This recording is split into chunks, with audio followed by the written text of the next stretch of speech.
Berikut ringkasan Riyadhus Shalihin bab 19 yang berjudul Memberi Contoh Amal Kebaikan atau Kejahatan dengan penekanan pada pemahaman Ahlus Sunnah wal Jamaah. Bab ini menjelaskan bahwa seorang muslim tidak hanya bertanggung jawab atas amal yang dia kerjakan sendiri, tetapi juga dapat memperoleh pahala atau dosa karena menjadi sebab orang lain melakukan suatu perbuatan.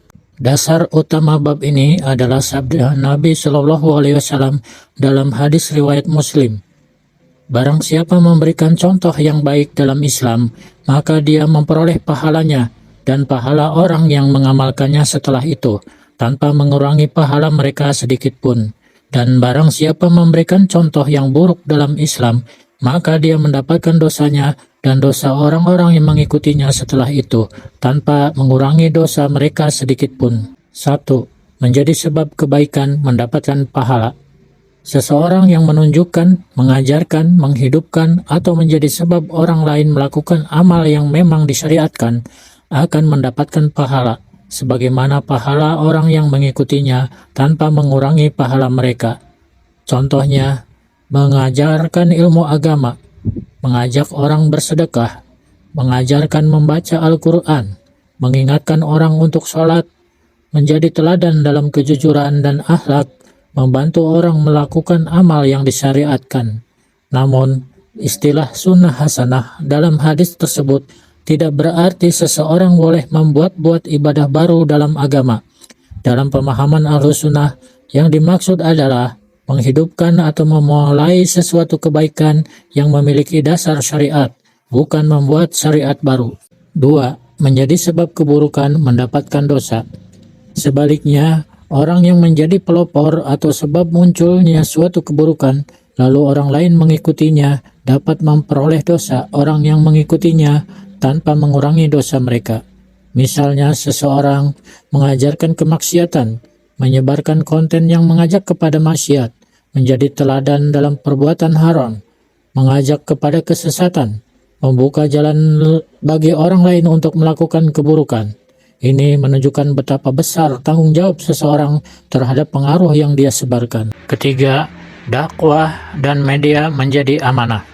Dalam konteks sekarang, pelajaran bab ini sangat penting bagi orang yang menyebarkan ilmu melalui YouTube, Facebook, TikTok, atau media lainnya.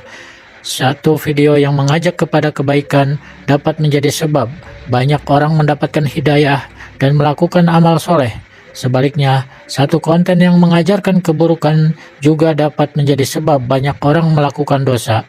Karena itu, seorang muslim hendaknya berhati-hati terhadap apa yang dia ucapkan, tuliskan, rekam, dan sebarkan. Pelajaran penting. 1. Amal seseorang dapat memberikan pengaruh kepada orang lain, baik dalam kebaikan maupun keburukan. 2. Mengajak kepada kebaikan merupakan amal yang sangat besar, terutama apabila kebaikan tersebut terus diamalkan oleh orang lain. 3.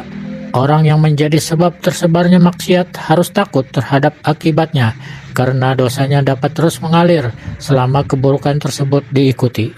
4. Pahala orang yang mengikuti suatu kebaikan tidak berkurang karena orang yang mengajarinya mendapatkan pahala. 5. Hadis sunnah hasanah bukan dalil untuk membuat bid'ah dalam agama. Kebaikan yang dimaksud harus memiliki landasan dari syariat.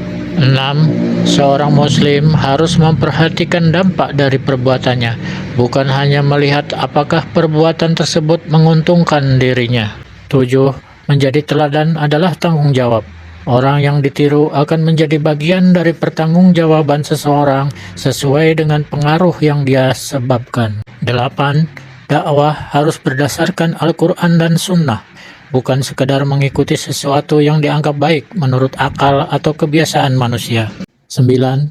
Jejak digital juga dapat menjadi sebab pahala atau dosa. Apa yang kita sebarkan dapat terus dilihat dan diamalkan orang lain. 10. Seorang da'i hendaknya ikhlas dan mengikuti sunnah, karena tujuan dakwah bukan mencari popularitas, tetapi mengajak manusia kepada kebenaran. Inti bab, jadilah sebab tersebarnya kebaikan dan jangan menjadi sebab tersebarnya keburukan. Apa yang kita ajarkan, contohkan, dan sebarkan kepada manusia dapat menjadi pahala yang terus mengalir atau dosa yang terus bertambah selama pengaruhnya masih berlangsung. Semoga kajian ini menjadi pengingat agar kita senantiasa berusaha menjadi teladan dalam kebaikan, mengikuti Al-Quran dan Sunnah sesuai pemahaman salafus soleh, serta berhati-hati terhadap setiap perkataan, perbuatan, dan konten yang kita sebarkan. Semoga Allah menjadikan kita sebagai sebab tersebarnya kebaikan dan menjauhkan kita dari menjadi sebab tersebarnya keburukan. Amin.